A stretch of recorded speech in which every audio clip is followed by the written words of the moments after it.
Alright kabaksit, good morning.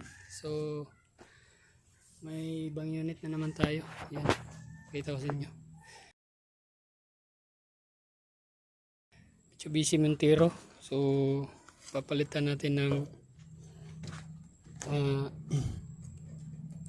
6PK na belt.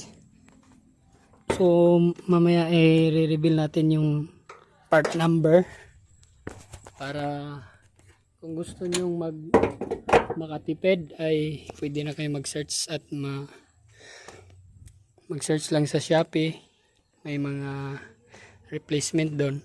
Or kung gusto nyo na genuine talaga ay sa kasa na kayo bumili. Right. So sa mga natanong ay home service po tayo. So wala pa po tayong shop. So as of now, home service pa lang yung trabaho natin. Yan. Ito yung papalitan natin kasi papakita natin sa inyo kung anong nangyari dito. Medyo may ingay daw kasi minsan. So ang gagawin dito ay tanggalin nyo lang to. Luwagan. Luwagan yung bolt na yan, saka i-adjust nyo to para matanggal tong belt ng AC compressor. At masunod na matanggal tong belt ng alternator kasama yung fan belt ay fan na so let's go. Yan, tanggal na natin. So ito, yan, tanggalin nyo lang yan kasi hindi matatanggal yan pag meron pa yung belt na yan. Nakaharang kasi yan eh. Yan. So, sa mga nagtatanong anong number ng belt, yan, pwede na yan. Kopyahin nyo lang yan. Saka ito. So, aircon belt yan ng ng Montero. So, let's go na dito. So, yan, kita nyo yan. So, ito yung ganito yung original, Mitsubishi ang tatak. So, yung sa atin ay ito. Yan. Tapos nakalagay dyan 6PK 1495. At dito 1340 A0. La. Kasya kaya to. So, check natin.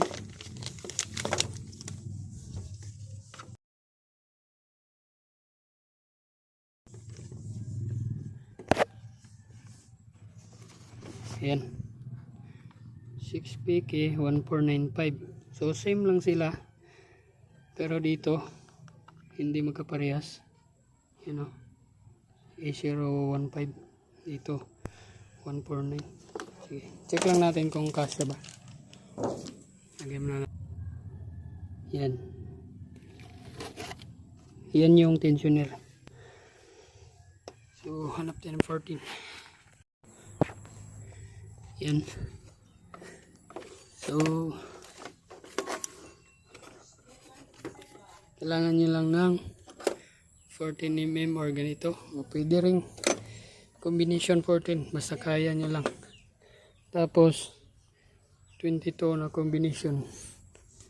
So yan lang gagamitin nyo.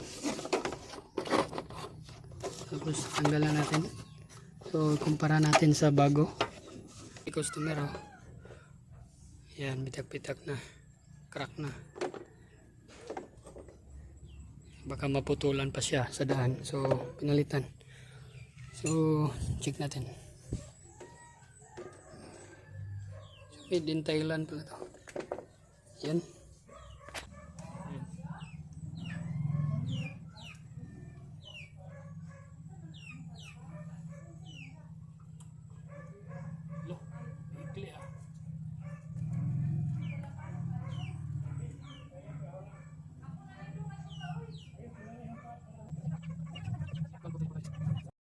So, ibig sabihin ng 6PK, ayan, yung ngipin, hindi yung kanala.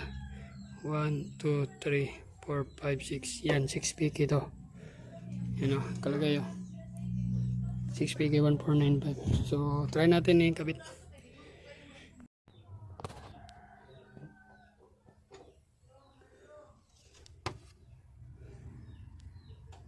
We start.